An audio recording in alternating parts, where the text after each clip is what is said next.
open my mouth to the word I say. Open your ears and just listen to me. Open your eyes, let the blind will see. Let your heart accept this true reality. There's something wrong in a life today. People making and doing their own way. The one word is sin, that is a poison, destroying our mind and heart in action. Our world today needs to be healed, and this virus we need to be killed.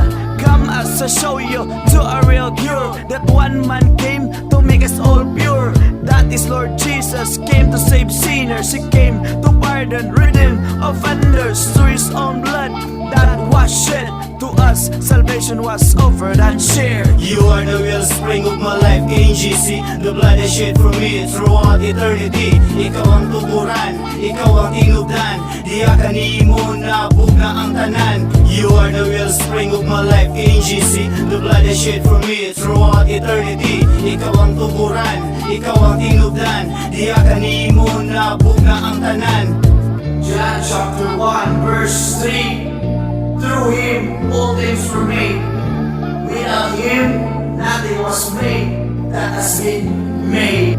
You are the way, the truth, and the life. He alone is the foundation of our lives. Everything sacrificed for His beloved. Some people made Him to be rejected. He bore all the sufferings in the Calvary.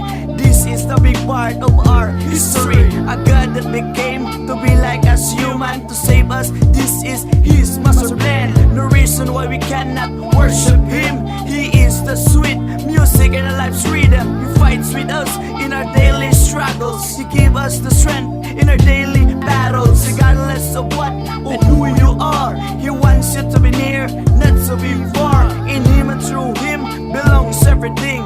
Indeed, He's the only wellspring. You are the wellspring of my life, KNGC. The blood is shed for me throughout eternity. Ikaw ang tuburan, ikaw ang tinubdan. Diya kanimo na bugna ang tanan. You are the wellspring of my life, KNGC. The blood is shed for me throughout eternity. Ikaw ang tuburan, ikaw ang tinubdan. Diya kanimo na bugna ang tanan.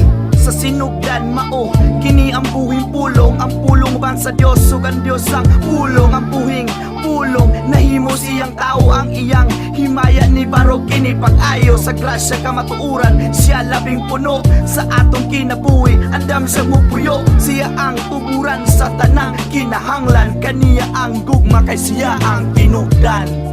You are the wellspring of my life, KNGC. The blood is shed for me throughout eternity. Ikaw ang tuburan, ikaw ang tinubdan. Diya kanimo na bugna ang tanan. You are the wellspring of my life, KNGC. The blood is shed for me throughout eternity. Ikaw ang tuburan, ikaw ang tinubdan. Diya kanimo na bugna ang tanan.